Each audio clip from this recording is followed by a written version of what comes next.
টানা 10 দিন বিন্দুমাত্র জল, খাবার, কোনো রকম প্রোটেকশন ছাড়া বাচ্চাটি ঘরের মধ্যে তালাবন্ধ ছিল একটা ছোট্ট প্লেপেনের মধ্যে।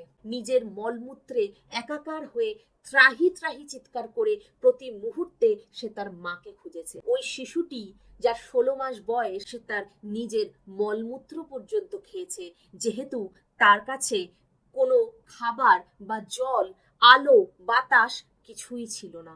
সমস্ত ঘরবাড়ি বন্ধ করে তার মা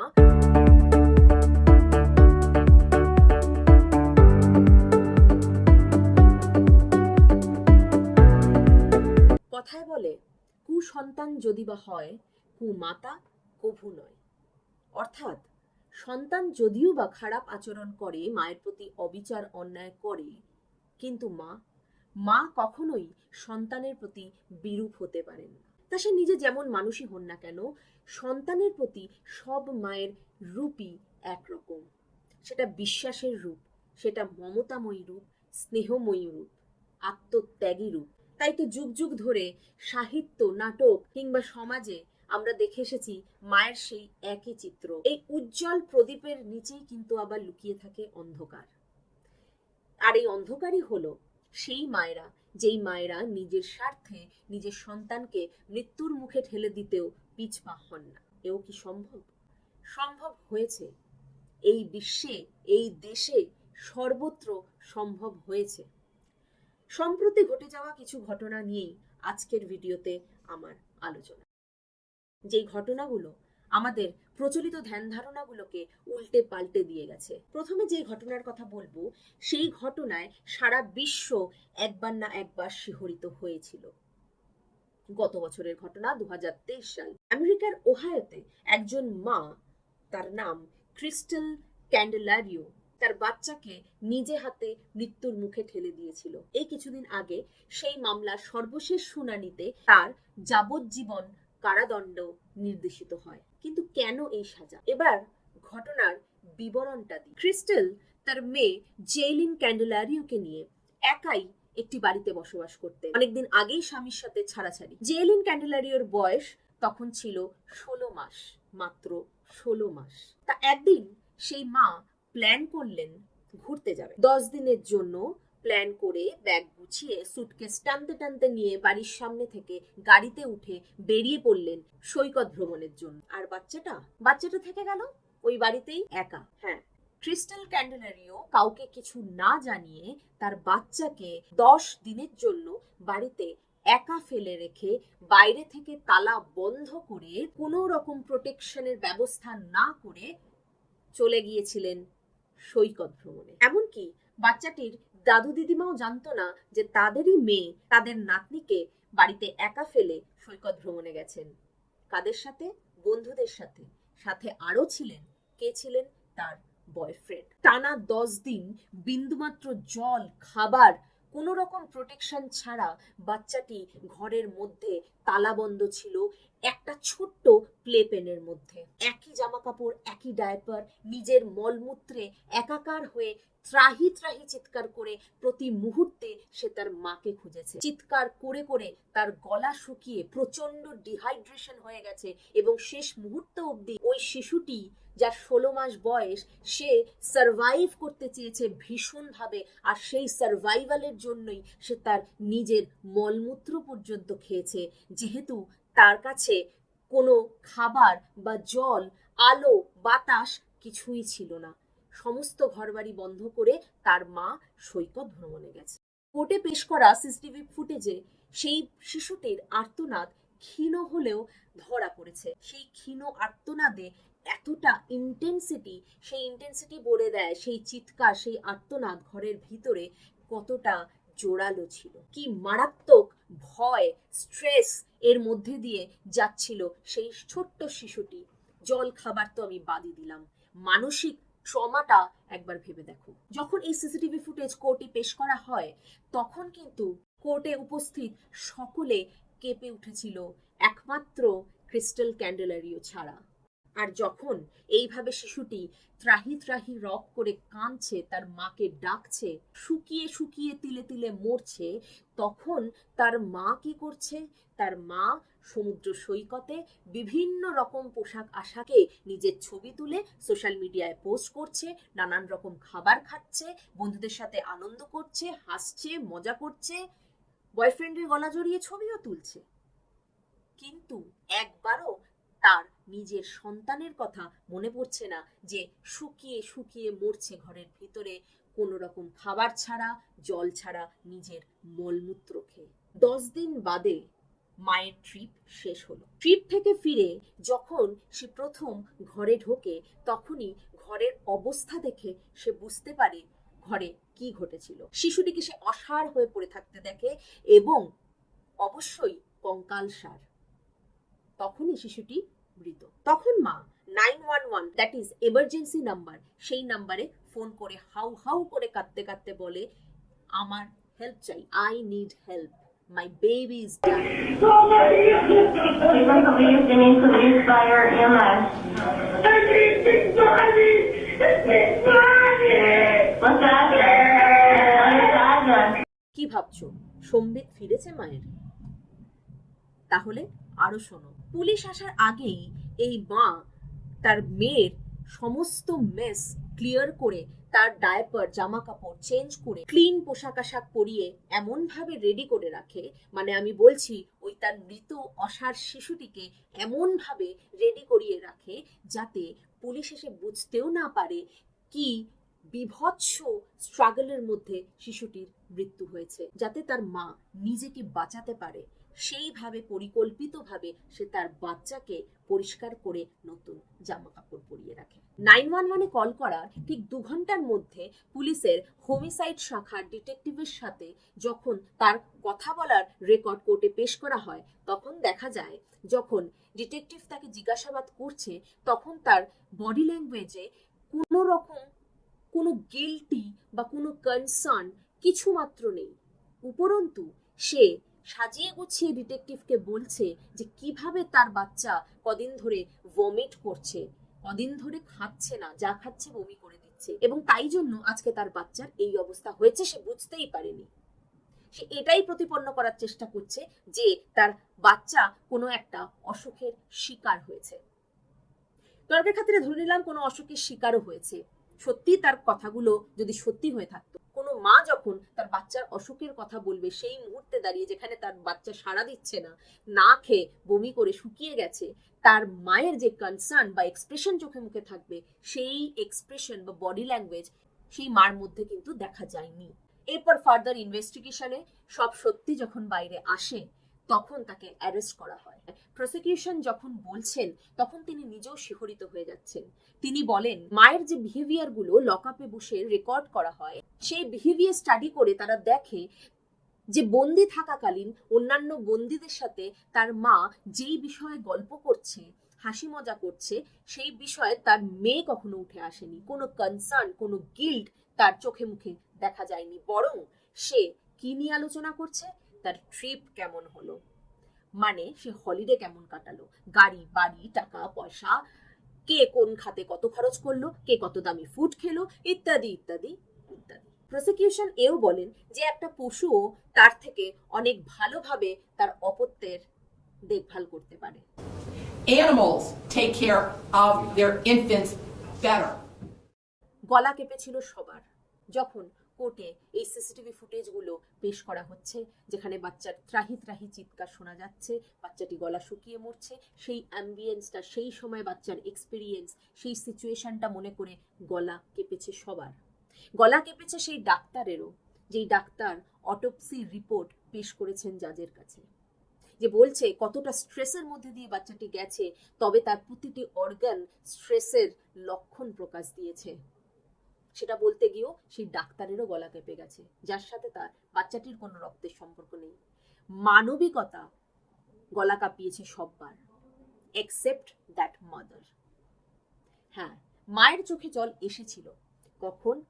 নিজের দুঃখে কাতর হয়ে তার চোখে জল এসেছিল যখন জাজ ফাইনাল স্টেটমেন্টটা দিচ্ছে। মামলার শুনানির সময়, যখন তাকে যাবজ্জীবন কারাবাস দিচ্ছে, যখন তার সব ফ্রিডম কেড়ে নেওয়া হচ্ছে, যখন তার আর কোনোদিন সৈকত ভ্রমণ হবে না বলে সে বুঝে যাচ্ছে, তখন তার চোখে জল এসেছে। এবং সে আত্মপক্ষ সমর্থনে যখন তাকে বলতে বলা হয়েছে কিছু, তখন তার মুখ থেকে এটাই বেরিয়েছে, ভগবান আর তার সন্তান যেন তাকে ক্ষমা করে দেয়, কারণ কেউ জানে না তার মধ্যে কি চলছিল। ক্লিপিংসটা অনলাইন দেখানোর সময় উপরে বড় বড় করে লেখা ছিল তাই এক্সকিউজেস। এ তো গেল বাইরের দেশের কথা। এবারে আসা যাক আমাদের দেশে। ভারতীয় নারীকে চিরকালই মাতৃরূপে তথা দেবী রূপে পূজা করে এসেছে সমাজ। অন্যান্য দেশের তুলনায় ভারতীয় মাকে সবসময় সর্বশ্রেষ্ঠ স্থান দেওয়া হয়েছে। তাদের মমতা স্নেহ নিয়ে সবসময় চর্চা হয়। এরকম স্নেহ মায়া মমতা আর কোথাও গেলে নাকি পাওয়া যাবে না। ভাইয়ে মায়ে এত স্নেহ কোথায় গেলে পাবে কেহ। এইরকম গানের পংক্তির সাথে আমরা কিন্তু ছোট থেকেই অনেক বেশি পরিচিত। তবে এই দেশেই আজ থেকে 4 মাস আগে ঘটে যাওয়া আরেকটি শিহরণ জাগানো ঘটনা। এই ভারতীয় নারী, একজন মা, তার 4 বছরের শিশুপুত্রকে শ্বাসরোধ করে খুন করে গোয়ার হোটেল থেকে চেক আউট করে সেই শিশুপুত্রের দেহ সুটকেসে প্যাক করে নিজের ভাড়া গাড়িতে সুটকেস সাথে নিয়ে ব্যাঙ্গালোরের পথে যাচ্ছিল। পথেই পুলিশ তাকে ধরে নেয় এবং তল্লাশি চালিয়ে সেই সুটকেস থেকে তার 4 বছরের শিশুপুত্রের মৃতদেহ উদ্ধার করে। হ্যাঁ, ঠিকই ধরেছো, এই মাই হলো সূচনা শেঠ, গোয়া মার্ডার কেস। এই মহিলা একটি সংস্থার সিইও ছিলেন। এছাড়াও তার ঝুলিতে অনেক ডিগ্রি ছিল। অনেক উচ্চ শিক্ষিত এই মা। একটা সংস্থার সিইও মানে অনেক এক্সিকিউটিভ কাজকর্ম, অনেক ভাইটাল ডিসিশন মেকিং, এই সমস্ত কিছু তাকে সামলাতে হয় এবং সাকসেসফুলি সে সামলেছে বলেই এত সফলভাবে কেরিয়ারে তিনি উচ্চ শিখরে পৌঁছেছেন। এছাড়াও অন্যান্য ইনস্টিটিউশনের সাথে সাথে হার্ভার্ডের মতো অভিজাত বিশ্ববিদ্যালয়ে তিনি রিসার্চ ফেলো হিসেবে কাজ করেছেন। এক্ষেত্রেও তাই স্বামীর সাথে ডিভোর্স কেস চলছিল এবং রিসেন্টলি জানা গেছে যে কোর্ট বাচ্চার কাস্টাডি তার মাকে দেয় এবং বাবাকে সপ্তাহে একটা দিন দেখা করার অনুমতি দেন, কিন্তু সেটাও সে মানতে নারাজ ছিল। পুলিশের তদন্তে পুলিশের অনুমানে অনেক কিছু উঠে আসে, যেরকম সম্ভাব্য কারণ হিসেবে বলে যে বাবার উপর রাগ থেকেই বা ইগোর লড়াই থেকেই এই বাচ্চাকে খুন হতে হয়েছে।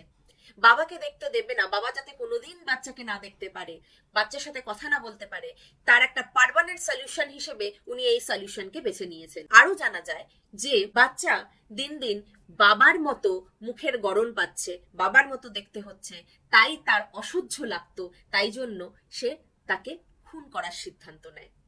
এই সমস্ত কিছুই পুলিশের অনুমান এবং ফার্দার ইনভেস্টিগেশন চলছে। ডেফিনিট কি কারণ বা এর কি মোটিভ এটা এখনো খোলসা করে কিন্তু পুলিশ বলেনি। আরেকটাও বলি, খুব বিখ্যাত কেস, শীনা বোরা মার্ডার কেস। এক্ষেত্রেও কিন্তু আমরা দেখি এক্ষেত্রে অ্যাডাল্ট একজন মেয়ে, প্রথম সন্তান মায়ের। এখানেও মা খুবই সাকসেসফুল। এখানেও মায়ের দিকেই আঙুল উঠছে শীনা বোরাকে হত্যা করার জন্য এবং হত্যা করে প্ল্যান করে সূক্ষ্মভাবে ঘটনাকে সাজিয়ে একটা জায়গায় প্রমাণ লোপাটের চেষ্টা করা হয় তার বডি পুড়িয়ে দিয়ে। যাই হোক, এসব কথা নিয়ে বহু চর্চা হয়েছে, মিডিয়ায় তোমরা দেখেছো, সোশ্যাল মিডিয়ায় তোমরা দেখছো, সবই তোমরা জানো। ঘটনাটা হচ্ছে এই 3 ক্ষেত্রে কিন্তু একটা ট্রেড কমন। 3 জন মাই খুব ঠান্ডা মাথায় সন্তানকে খুন করে তারপর প্রমাণ লোপাটের চেষ্টা করেছে, ম্যানিপুলেট করেছে তাদের মৃতদেহ নিয়ে, ম্যানিপুলেট করেছে গোটা সিচুয়েশনকে। এমন নয় যে হিট অফ দ্য মোমেন্টে তার হাত দিয়ে ঘটনাটা ঘটে গেছে এবং তারপরে মা অনুতপ্ত বা খুবই গিল্টি। তার বদলে উপরন্তু সে নিজেকে বাঁচানোর জন্য অত্যন্ত ঠান্ডা মাথায় পুলিশের চোখে ধুলো দেওয়ার চেষ্টা করেছে। এখান থেকে উঠে আসছে নিজের সেলফকে রক্ষা করা তাদের কাছে কত বড় প্রায়োরিটি। অবশ্যই আমাদের সবার কাছে সেলফ ভীষণই প্রিয়, সেলফকে রক্ষা করতেই সব, সেলফকে রক্ষা করার জন্যই সমস্ত রকম ডিফেন্স মেকানিজম, কিন্তু তারপরেও সেলফ লাভ যখন মাত্রাতিরিক্ত হয়ে যায় তখন সেটা সবার জন্য, সমাজের জন্য ক্ষতিকারক। নিজের স্বার্থ কতটা বড় হলে তখন মা নিজের স্বার্থে আঘাত লেগেছে বলে সন্তানকে সরিয়ে দিতে পারে। একজন মা তার সন্তানকে তিলে তিলে কষ্ট দিয়ে মারতে পারে। অপত্য স্নেহটার মূল্য যেন এই ঘটনার সামনে কোথাও যেন হারিয়ে যায়। সাইকোলজিক্যাল বিশ্লেষণ দিয়ে আমি এই ঘটনাগুলো কোনো মতে জাস্টিফাই করতে ইচ্ছুক নই, কিন্তু তবুও এই ঘটনাগুলো অত্যন্ত যেহেতু বিস্ময়কর এবং আমাদের সবাইকে নাড়া দিয়ে যায়, তাই এর সাইকোলজিক্যাল বিশ্লেষণ করতে আমি বিশেষ আগ্রহী। দেখো, এই সমস্ত ক্ষেত্রে দেখা যায় আমরা একটা কথা বলে থাকি যে এইসব ধরনের ক্রিমিনাল বিহেভিয়ারের পিছনে আমাদের যে মেন্টাল প্রসেসগুলো থাকে, যেই কারণগুলো থাকে, এগুলো ভেরিয়াস কারণ। প্রথমেই যে কারণ আমি বলবো সেটা হচ্ছে মেন্টাল ইলনেস। কোনো অসুস্থতা যদি থাকে, কোনো অ্যাবনর্মালিটি যদি থাকে, সাইকোসিস যদি থাকে, তখন এই ধরনের বিহেভিয়ার কিন্তু লক্ষণীয়। সাইকোসিসের মধ্যে স্পেশালি আমি যেটা বলবো সেটা হচ্ছে স্কিজোফ্রেনিয়া। সাইকোসিস এমন একটা কন্ডিশন মানুষ যেখানে রিয়েলিটি প্রিন্সিপাল থেকে অনেক দূরে থাকে, মানে বাস্তব থেকে অনেকটা দূরে অবস্থান করে, সে নিজের মধ্যেই থাকে না, তার কনসিয়াসনেসটাই অন্যরকম হয়, সে অন্য ওয়ার্ল্ডে থেকে, যেই ওয়ার্ল্ডটা আদৌ এক্সিস্ট করে না রিয়েলিটিতে। হ্যালুসিনেশন, ডিলিউশন, মানে ফলস বিলিফ। ডিলিউশন নিয়ে আমি এর আগে অন্য ভিডিওতে কথা বলেছি, তোমরা চাইলে দেখে আসতে পারো। তো সেই ডিলিউশনের মধ্যে থাকে, হ্যালুসিনেট করতে পারে এবং বিভিন্ন psychotic symptom, distorted thought, cognition disrupted হয়। কগনিশন মানে বুঝতেই পারছো, যেটা হায়ার মেন্টাল এবিলিটিস, যেগুলো আমাদের, মানে আমরা আমাদের প্ল্যানিং, আমাদের decision making, problem solving ability, আমাদের পারসেপশন, আমাদের মেমোরি, যাবতীয় উন্নত মানসিক কার্যকলাপ আমাদের মাথার মধ্যে চলে, সবকিছুই ডিস্টর্টেড হয়, ক্ষতিগ্রস্ত হয়। এই ক্ষতি কিন্তু মানুষকে, যে পেশেন্ট বা সাইকোসিসের যে পেশেন্ট, নিজেকেও হার্ম করে এবং চারপাশে যে লোকজন আছে তাদের জন্য অসুবিধা সৃষ্টি করে। এক্ষেত্রে উল্লেখ্য পোস্টপার্টাম সাইকোসিস।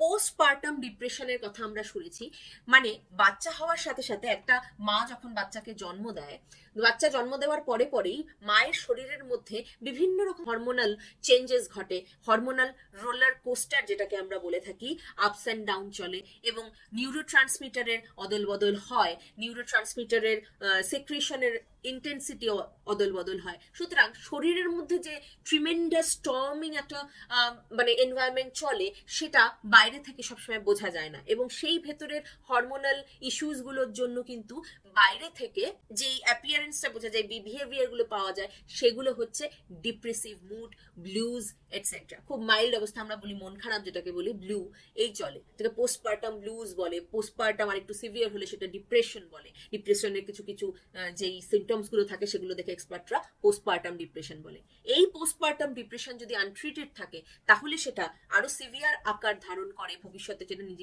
নিজে থেকে মিলিয়ে না যায়, তাহলে কিন্তু অনেক ভবিষ্যতে সিভিয়ার আকার ধারণ করে সাইকোসিসে পরিণত হতে পারে। তখন কিন্তু যে পেশেন্ট পোস্টপার্টাম সাইকোসিসে, তার কিন্তু নিজের রিয়েলিটির সাথে অনেকটা বিচ্ছিন্নতা চলে আসে, মানে সে যে তার নিজের সন্তানকে ক্ষতি করছে বা সে যে কি করছে, কি ভাবছে, সে নিজেই জানে না। কিন্তু এক্ষেত্রে পোস্টপার্টাম সাইকোসিসের কোন রকম লক্ষণ কিন্তু আমার চোখে পড়েনি, যা যা তথ্য এসেছে সেটার থেকে। সাইকোসিস যদি এই তিনজনের কোনো মাদারই সাইকোটিক ছিলেন না, কারণ তারা রিয়েলিটি প্রিন্সিপালের সাথে অত্যন্ত ওতপ্রোতভাবে জড়িত। তারা বাস্তব থেকে একটু দূরে নয়, বরং তারা বাস্তবের আরেকটা অ্যাঙ্গেল বা আরেকটা পার্সপেক্টিভকে অনেক বেশি প্রায়োরিটি দিয়ে ফেলেছে। মানে তাদের নিজেদের কেরিয়ার অত্যন্ত সফল, নিজেদের ভালো লাগা, ফ্রিডম, ঘুরতে যাওয়া, শখ, আহ্লাদ, আনন্দ থাকবেই এগুলো, কিন্তু এটাকে অত্যধিক প্রায়োরিটি দিয়েছে যাতে করে বাচ্চাকে একটু যে সময় দেবে দেখাশোনার জন্য, সেটাও তাদের কাছে চক্ষুশূল বলে মনে হয়েছে বা বিষ বলে মনে হয়েছে। সুতরাং এখানে সাইকোসিস থিওরিটাকে আমি এখানে কিছুতেই আনতে পারছি না, because they were not psychotic. এবার আসছি সিভিয়ার ডিপ্রেশন। সিভিয়ার ডিপ্রেশন একটা স্টেট, মেন্টাল স্টেট, যেখানে কিন্তু আমাদের হোপলেসনেস, আমাদের ইমোশনাল রেগুলেশনের অসুবিধা, এইসব বিভিন্ন রকমের জিনিস, নিজেদের ওয়ার্ডলেস মনে করা, এই জিনিসগুলো কিন্তু আমাদের থাকে এবং সবসময় নিজেদের মধ্যে একটা মন খারাপের একটা আবহাওয়া চলে, এই জিনিসগুলো আমাদের চলে। এবং এই সিভিয়ার ডিপ্রেশন থেকে, হতাশা থেকে আমরা সুইসাইডাল বা ফিলিসাইডাল অ্যাক্ট করে থাকি, মানে বাচ্চাকে হার্ম করার অ্যাক্টিভিটি। এখানে প্রথম ঘটনাটি ক্রিস্টাল ক্যান্ডেলারিওর ঘটনায় অনেক রকম ইমোশনাল রেগুলেশনের ডিসব্যালেন্স, ডিপ্রেশন এবং উনি আরো অন্য ধরনের ওষুধ খেতেন, এরকম তথ্য উঠে আসছে। কিন্তু তারপরেও আমি এটাই বলবো, তার ব্যবহারের দায়িত্ব বা দায় তার উপরই বর্তায়। কারণ তিনি যদি ওষুধ খেয়েও থাকেন, তিনি যদি ডিপ্রেসড হয়েও থাকেন, তার ইমোশনাল রেগুলেশনে যদি অসুবিধা হয়েও থাকে, একটা হিট অফ দ্য মোমেন্টে কিছু হয়ে গেলে সেটা মানা যেত। কিন্তু উনি অনেক আগে থেকে প্ল্যান করে গুছিয়ে, এবং তারপরেও তার মধ্যে কোনো গিল্টি দেখা যাচ্ছে না, তারপরেও তিনি অনুতপ্ত নন। সুতরাং এই জিনিসটা কিন্তু দেখা যাচ্ছে, শুধুমাত্র ডিপ্রেশন এর কারণ হতে পারে না। এক্ষেত্রে একটা এক্সাম্পল দিই, তিনি যে সুন্দর করে প্ল্যান করেছেন তার আরেকটা এক্সাম্পল হচ্ছে তার বয়ফ্রেন্ডও কিন্তু জানতো না তার বাচ্চাকে সে কোথায় রেখে এসেছে। তার বয়ফ্রেন্ড জিজ্ঞেস করেছিল, এরকমই তথ্য উঠে এসেছে যে যখন তার বয়ফ্রেন্ড জিজ্ঞেস করে যে বাচ্চাকে কোথায় রেখে আসবে, তখন সে বলে সে আমার প্যারেন্টস এর কাছে থাকবে। তার মানে সে হাইড করলো, সে লুকিয়ে গেল কোনো একটা ইন্টেনশন থেকেই। সুতরাং সে অত্যন্ত ঠান্ডা মাথায় ইন্টেনশনালি কাজটা কিন্তু করেছে। কোন রকম ইম্পালসিভিটি তার মধ্যে দেখা যায়নি, কারণ ইম্পালসের বশে যদি বাড়ি থেকে তিনি বেরিয়ে যেতেন তাহলে বাড়ির সামনে গাড়ি দাঁড়াতো না, সুটকেস টেনে টেনে সুন্দরভাবে পরিপাটি হয়ে পোশাক আশাকে তিনি গাড়িতে উঠতেন না, তিনি দৌড়ে পালিয়ে যাওয়ার মতো করে যেতেন। তার বডি ল্যাঙ্গুয়েজে সেটা বোঝা যেত। বরং এখান থেকে আরেকটা থিওরি উঠে আসে বা এর কিছু লক্ষণ যেটা আমি দেখতে পাচ্ছি সেটা হচ্ছে অত্যধিক আত্মকেন্দ্রিকতা এবং লিমিটলেস সেলফ লাভ। হ্যাঁ, নিজেকে ভালোবাসা অত্যন্ত ভালো জিনিস বা নিজেকে ভালোবাসা উচিত, এবং অত্যন্ত কম সেলফ লাভও যেমন সমস্যা সৃষ্টি করে, ঠিক তেমনি অপোজিট পোলে আছে অত্যন্ত বেশি সেলফ লাভ, সেটাও কিন্তু সমস্যা সৃষ্টি করে, যেটা এই তিনটে কেসের ক্ষেত্রে কিন্তু হয়েছে। আমরা বলে থাকি নার্সিসিজম, এটা একটা অত্যন্ত নার্সিসিস্টিক অ্যাকশন বলে আমার মনে হচ্ছে। নার্সিসিস্টিক ট্রেট বলতে যাকে বোঝায় সেখানে আছে ইমেন্স এন্টাইটেলমেন্ট, মানে নিজেকে কেন্দ্র করে গোটা পৃথিবী যখন ঘোরে তখন আমরা তাকে বলি নার্সিসিস্টিক বিহেভিয়ার। যারা নার্সিসিস্ট তারা নিজেকে মনে করে বিশ্বশুদ্ধ লোক তাদের জন্য সেবায় রত থাকবে, কিন্তু তাদের কোনো রকমই দায় বর্তায় না কারুর জন্য। এক্ষেত্রে তো নিজের সন্তানের ক্ষেত্রেও নয়। এক্ষেত্রে এরকম একটা ট্রেট উঠে আসছে যে আমি এতটাই বড় হয়ে গেছে এবং আমি স্ফিয়ারটা এতটাই ছোট যে আমার এই মাথা থেকে পা অব্দি বডিটা ছাড়া নিজের বলে আমি কাউকেই ভাবি না। এই আমিটাই, বডিটাই শুধু আমার, আমার বাচ্চা আমার না, আমার হাজবেন্ড আমার না, আমার মা বাবা আমার না, কেউ না। সুতরাং নিজের লোক এখন শুধুমাত্র এই ওয়ান লেটার্ড ওয়ার্ডে এসে পর্যবসিত হয়েছে। সর্বোপরি এটাই আমি বলবো, কোনো একরকম মানসিক অবস্থার ফলাফল কিন্তু এই ক্রাইমগুলো নয়, বরং অনেক কটা মানসিক প্রক্রিয়ার একটা কম্বিনেশন, অনেক কটা ব্যক্তিত্বের ট্রেটের একটা কম্বিনেশন হচ্ছে এই ক্রাইম। দেখো, mental illness, severe depression, emotional রেগুলেশনে অসুবিধা, বিভিন্ন রকম ওষুধ খাওয়া, আরো অন্যান্য জিনিস মানুষের থাকতেই পারে, তোমার আমার সবার থাকতে পারে, কিন্তু আমি মানুষটা কেমন, আমি ব্যক্তিটি কেমন, এই ব্যক্তিত্বটা আমার পার্সোনালিটি ট্রেট কিন্তু বিচার করে। সুতরাং আমি যদি একজন নার্সিসিস্ট হই, আমার সেলফ লাভ যদি আনলিমিটেড হয় এবং আমার গ্র্যান্ডিওসিটি অনেক বেশি হয়, গ্র্যান্ডিওসিটি মানে হচ্ছে আমি নিজেকে খুব একটা বড় কেউ কেটা মনে করছি এবং যেটা আমি অ্যাকচুয়ালি নয়, আমার আইডিয়াল ইমেজ আমার অ্যাকচুয়াল ইমেজকে যখন ঢেকে ফেলছে, আমি নিজেকে খুব হাম্বড়া কিছু মনে করে ফেলছি, সেটা আমার গ্র্যান্ডিওস থট, এবং যেটা নার্সিসিস্টদের প্রচন্ড ফেভারিট একটা ক্যারেক্টারিস্টিক। একজন নার্সিসিস্টের যখন ডিপ্রেশন থাকবে, ইমোশনাল রেগুলেশনের সমস্যা থাকছে, যেমন অন্যান্য সমস্যা, মানসিক স্থিতির অভাব থাকছে, তখন কিন্তু এটা সিভিয়ার ক্রাইমকে লিড করে নিয়ে যায়। রাদার তোমার আমার সিভিয়ার ডিপ্রেশন যদি থাকে, যদি আমাদের ইমোশনাল রেগুলেশন অভাব থাকে, সব ডিপ্রেসিভ পেশেন্ট কিন্তু খুন করতে পারবে না, সব সিভিয়ার ইলনেস যাদের আছে, সব সাইকোটিক পেশেন্ট কিন্তু খুন করতে পারবে না, এটা কিন্তু ব্যক্তিত্বের উপর ডিপেন্ড করে। আরেকটা কথা, আরেকটা ট্রেট রয়েছে ব্যক্তিত্বের, অ্যান্টি সোশ্যাল পার্সোনালিটি। এই অ্যান্টি সোশ্যাল পার্সোনালিটি যাদের এই ট্রেটটা থাকে, তারা কিন্তু ছোটবেলা থেকেই, মানে তাদের ডেভেলপিং এজ থেকেই খুব বেশি আনঅ্যাকসেপ্টেবল বিহেভিয়ারে নেশাগ্রস্ত হয়ে পড়ে। যেমন সবসময় কারুর না কারুর ক্ষতি করা, কাউকে মারা, ছোট অবস্থায় কাউকে হার্ম করা, কিছু একটা করে দিল যাতে কারুর অসুবিধার সৃষ্টি হলো, এটা করে তারা মজা, তারা নিজেকে স্যাটিসফাইড করে। তো এইটা হচ্ছে অ্যান্টি সোশ্যাল পার্সোনালিটি, এটাই বড় হয়ে ক্রাইম রূপে বা ক্রিমিনাল রূপে আমাদের সমাজে এসে ধরা দেয়। এবার বলবে এই অ্যান্টি সোশ্যাল পার্সোনালিটি কিভাবে হয়। এখন দেখো একটা পার্সোনালিটি বিল্ডিং এর প্রশ্ন, পার্সোনালিটি বিল্ডিং নিয়ে অন্য সময় আমরা কথা বলবো ডিটেলসে। এই পার্সোনালিটি বিল্ডিং কিন্তু অনেক ফ্যাক্টরের উপর ডিটারমাইন হয়, হ্যাঁ, কিছুটা হেরিডিটারি, কিছুটা এনভায়রনমেন্টাল, এটসেট্রা এটসেট্রা। কিন্তু আলটিমেটলি আমি এও বলবো, মানুষ কিন্তু সৃষ্টিকর্তার সর্বশ্রেষ্ঠ জীব, মানুষ কিন্তু চাইলেই সবকিছু কন্ট্রোল করতে পারে, রেগুলেট করতে পারে। তাই এই সমস্ত ক্রিমিনাল বিহেভিয়ারকে জাস্টিফাই করার কোনো প্রশ্নই ওঠে না আমার মতে, বরং আমি এটাই বলবো, যেই ক্রাইমের যা শাস্তি, সেই প্রাপ্তিটা তাদের হোক। এই জঘন্য, এই নির্মম অপরাধের শাস্তি কিন্তু অবশ্যই প্রাপ্য। আর যদি এটা জাস্টিফাই করতেই হয়, তাহলে তো পুলিশ প্রশাসন বা আইন আদালতের দরকারই থাকে না, তাহলে তো কোনো ক্রাইমই ক্রাইম নয়। কারণ সাইকোলজির পরিভাষায় আমাদের প্রত্যেকটা বিহেভিয়ার কিন্তু কোন না কোনো সাইকোলজিক্যাল প্রসেসের ফলাফল, মানে প্রত্যেকটা বিহেভিয়ারের পিছনে একটা করে সাইকোলজিক্যাল প্রসেস কাজ করে। তাহলে আমরা কোনো বিহেভিয়ারেরই দায় নেব না, সেটা তো চলে না। আলটিমেটলি আমার বিহেভিয়ারের দায় আমার। একমাত্র সাইকোটিক কেসগুলোতে, যেখানে মানুষ নিজের মধ্যেই থাকে না, রিলেটিভ প্রিন্সিপাল থেকে দূরে সরে যাচ্ছে, তারা ডিসব্যালেন্সড, তারা তাদেরই নিজেদের হেল্প দরকার, তাদের ক্ষেত্রে জিনিসটা একটু অন্যরকম, একটু সহানুভূতি নিয়ে দেখতে হবে। কিন্তু বাদবাকি আমি বলবো, আমি নিজে সাইকোলজি নিয়ে পড়াশোনা করেছি, সুতরাং আমার বিশ্লেষণ অনুযায়ী আমি বলবো crime is crime, that is not justified at any cost.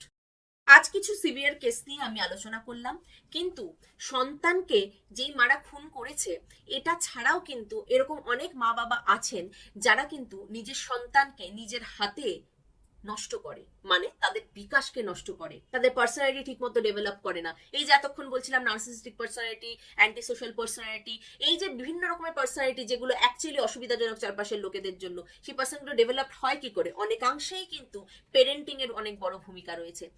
আবার কোনো কোনো ক্ষেত্রে দেখা যায় কেরিয়ারকে নিজের স্বার্থে নষ্ট করে বা নিজের ইচ্ছেগুলো চাপিয়ে দিচ্ছে, এরকম অনেক মা বাবা রয়েছে। নার্সিসিস্টিক পেরেন্টিংও এক রকমের পেরেন্টিং রয়েছে। সুতরাং এই সব জিনিসগুলো অন্য ভিডিওতে একদিন আলোচনা করব।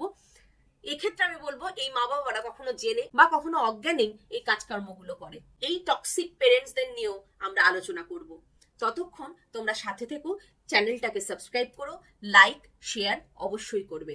আর পেরেন্টিং নিয়ে খুব তাড়াতাড়ি ভিডিও পেতে চাইলে নিচের কমেন্ট বক্সে অবশ্যই কমেন্ট করতে ভুলো না।